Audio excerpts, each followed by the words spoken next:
Welcome to All Things Policy, a daily podcast by the Takshashila Institution. We are a bunch of policy nerds based in Bengaluru, and we like bringing fresh perspectives to Indian affairs and Indian perspectives to global affairs. So grab a cup of coffee, sit back, and join us for today's chat. Welcome to a brand new episode of All Things Policy. I'm Aishwaria Sonavane, researcher for Pakistan Studies at the Takshashila Institution. And I'm joined today by Ambika Vishwanath, director at the Kubernein Initiative. In today's episode, we want to revisit the Indus Water Treaty, which was long considered a model of cooperation between India and Pakistan, and discuss the shifting dynamics of climate diplomacy between these two rival neighbors. There are some questions on my mind, and I'd like to explore them. Can this treaty still hold? And what does its future or possible renegotiation mean for water security, diplomacy, and regional stability going forward? Welcome, Ambika. It's lovely to have you here with us today. Thank you, Aishwarya. Thank you for having me. And it's great to be here on this fantastic Takshashila podcast, of which I am a big fan. Fantastic. I want to get right into it. I want to start with a broad question by just understanding that the Indus Water Treaty has often been touted as one of the most, if not the most, one of the more successful examples of resource diplomacy. It has survived past wars and decades of political tensions between India and Pakistan, well, until now. What factors do you think have contributed to its resilience? And what lessons can we draw for other transboundary water agreements from this? Yeah, great question, Aishwarya, and a good start to this discussion, right? I'm not sure resilience is a word I would use in this context as someone who has studied almost all transboundary water agreements around the world. And there are some excellent examples of what that looks like in other parts of the world, which have survived, I would say, because of one, political will, also the understanding of what future changes in water population stressors and all look like, looking at difference in climate change and things like that. So if you look at what actual like resource diplomacy, water, transboundary water diplomacy looks like, then the Indus Water Treaty is not, I would say, in that same bracket. It's considered successful simply because it has withstood, as you mentioned, right, all these wars, political tensions, acts of terrorism up until May of 2025. And I think that is why it is considered successful, is because it has survived some pretty serious instances of conflict. And a couple of different reasons I would say why it has survived is again political will on both sides, sometimes more on one and sometimes more on the other, but that has helped keep it together. We've had some very good joint water commissioners on both sides that have, I know, insisted that the workings of the treaty continue despite what might else be going on between the two countries. And I would also say, to a certain extent, some amount of apathy on both sides also, right? I mean, the treaty, it's there, let it remain, let's not poke the bear in some cases. It involves a whole lot of legalese that nobody wants to go through. And so I would say there's a variety of reasons why it has withstood. Yeah, but not doing anything because you don't want to talk to your neighbor is not necessarily something that's going to last. And I think that's what we have also found now with the changes underfoot. I'm curious to know if there are other examples of conflicting neighbors who have successfully had resource sharing agreements and which have sustained. Right. So successful is very relative in this case. It shouldn't be, but when you look at transboundary international river basin management systems, successful can be a little bit complicated. For a lot of cases, the Danube and the Rhine that both pass through so many different nations in Europe are considered incredibly successful. Of course, the argument can be made that, the European Union is what it is. But if you go back to actually the history of both of these river basins, you didn't have the European Union to the robust systems that it has right now when these river basins were formed. So there is an argument to be made that they started at a place of a different era.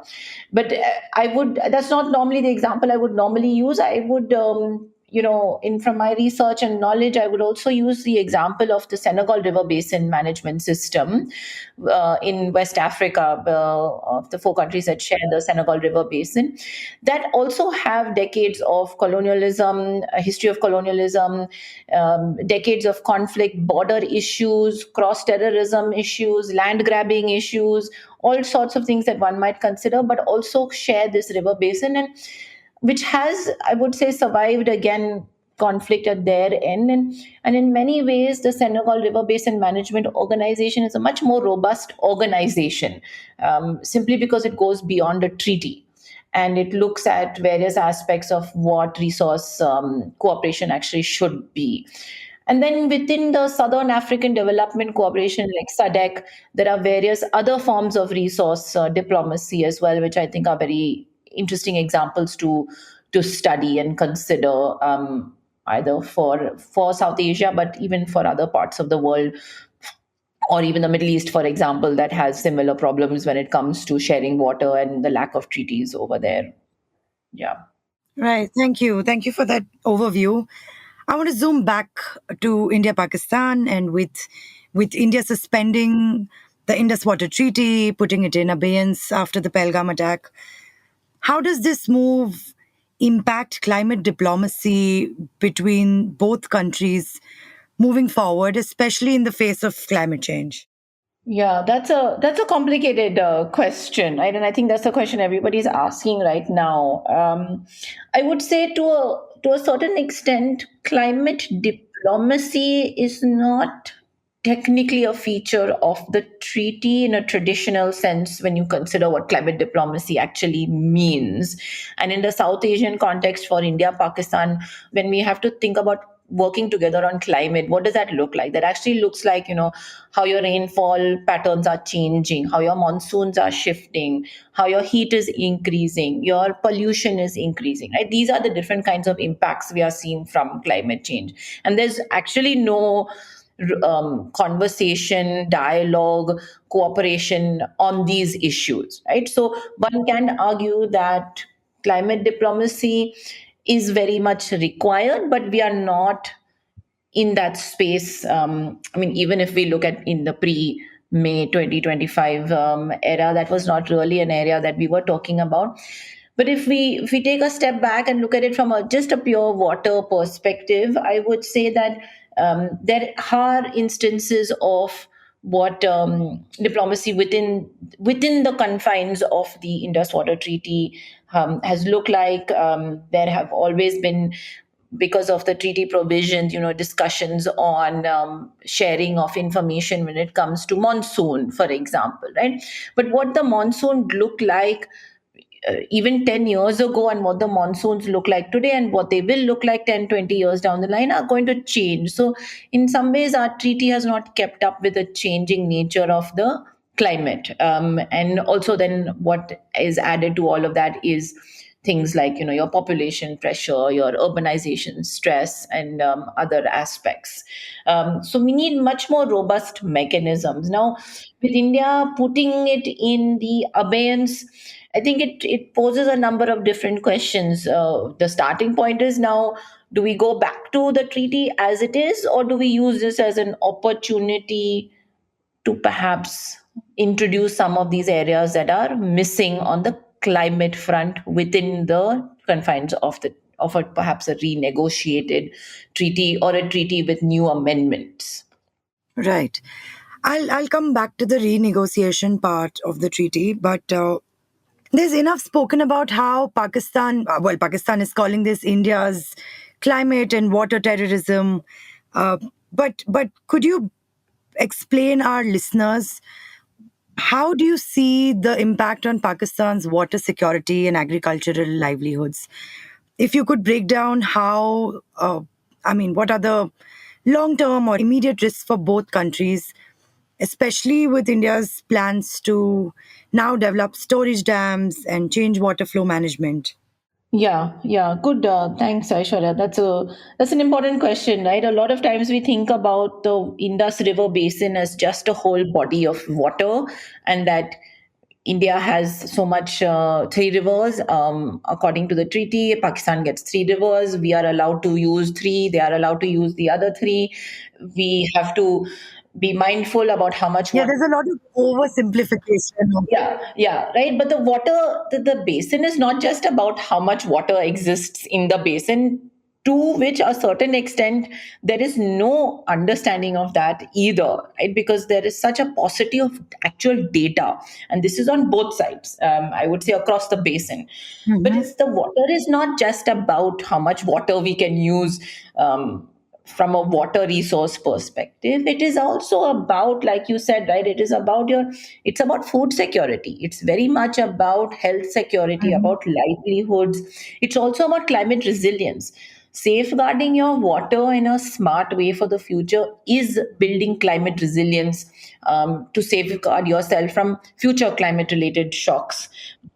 It's about economic development, Right. it's about everything, right? So we have to think about all of these things when we think about like flow management or infrastructure development on the river basin. And while I understand that India has a right, and I think in a very important right, to use the water that it is currently allocated under the treaty for its own development, as does Pakistan to an extent. I don't think either of these two countries should be doing any of these things where it is going to be detrimental to the river basin, because at the end of the day you cannot do something today as a tit for tat measure and then put yourself in a set of problems, 10, 15 years down the line that you only have to deal with, right? So that's one aspect. We have to think very long and hard about building our storage. Where are we building it? What kind of storage? How much do we need for now? How much do we should we build for the future? Where are our stressors going to come Mhm. from?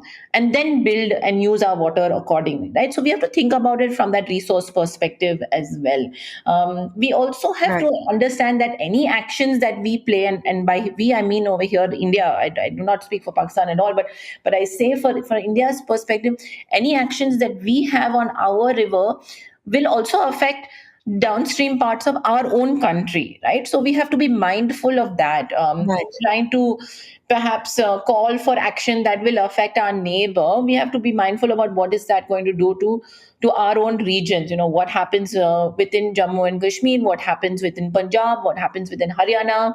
So that's also very important for us to consider. So we have to look at that basin from a much larger holistic perspective. Now there's a number of things we can do, and I think how we conduct ourselves going forward will become really important. And that same goes for Pakistan as well. I mean, it is very easy for them to say as well, we will dam our own river and use up all the water and everything, but it's again something with unchecked development in that sense is going to affect their own river basin, the population dependent on their river basins in their downstream region. Also, over abstraction and overuse of the water within Pakistan will lead to a new cycle and a future cycle of what we are seeing happening in the last few years, which is this increase in pollution. Right, a lot of the increase Right. in pollution across South Asia is a result of the dwindling groundwater resources. So, if Pakistan overuses their water, they're not going to be able to manage their growing heat that they are going to experience as well, or the kind of pollution that they're going to likely experience as well going forward. So, all of these things have to be considered while we say, okay, let's like dam the river and use it up. Hmm. Yeah, yeah, that makes a lot of sense, and I don't think uh, there has been much study looking at this from a very climate perspective, or uh, how it will also play out for India. Yeah, and then I mean it's there to a certain extent in small parts, but we need to, at least on, even if we just say look at the Indus on the Indian side of it, we need to have a much more holistic perspective of what the river looks like today and what it's likely to look like in the future. Absolutely. This brings me back to the question of climate cooperation. Can climate cooperation survive this diplomatic breakdown, or does it present an opportunity for new frameworks to emerge? That's I mean, that's a 50-50 question, right? It really depends on how and where we want to go now from here. I would say it can survive this diplomatic rupture simply because we have such a low level of climate cooperation, at least on a bilateral sense, which is very interesting because on a multilateral level, even if you just look at the last few COPs, for example, India and Pakistan have actually been on the same page when it comes to global financing demands or loss and damage demands, and engaging with each other along with other members, other global south countries. So, but when it comes to bilateral Right. global cooperation, it's really quite low. So I would say in that sense, we are at such a low level, we can only go up from here. But what does that actually mean? Can we use this as an opportunity? I would say one is to really understand what a change in this treaty needs to look like. This treaty is really quite outdated in many ways. It doesn't, as I mentioned, present a lot of the climate realities of 2025 or even the next 20, 30, 40 years. Right. There is very little mention when you talk about, rising heat. Now, if you add to rising heat your urban demands, your population demands, your food security demands, your health security demands, this treaty does not account for any of that. And there's very little discussion as to how we can amend it for that. And so I think this presents both countries, but also the region, an opportunity to really sort of bring this treaty into a more modern era. I know India has many Mhm. occasions been has asked for a discussion to renegotiate the treaty, which Pakistan has not wanted to do. I think that is very detrimental to Pakistan and to its to the people dependent on that, because they really need to have a much more future looking perspective on this treaty. Worsening water quality, decline in quantity, all of these need to be taken into consideration when you look at what the treaty needs to be going forward. So I think this is could be that opportunity. It really depends on whether both sides want to take it or not. Mhm. Uh, it brings me back to the question if renegotiating the Indus Water Treaty was actually on the table. According to you, what specific clauses or mechanisms should be prioritized to address the current realities of climate change, also aspects of joint monitoring, data sharing, or adaptive water management practices? So that's I would say from my perspective, that's a very long list of things that we need. But I'll mention a couple of them. Right, one is we have Right. clauses in there where during monsoon season there is a data sharing mechanism. Through the joint water commissioners and the joint water commission between the two countries, I would say even something as small as understanding when that monsoon data needs to be shared, what days, what timings, what months. I think that is something we need to relook at. And it might seem like a very small thing, but the fact that our monsoons itself are shifting, we need to consider that when we think about when are we going to be sharing that data.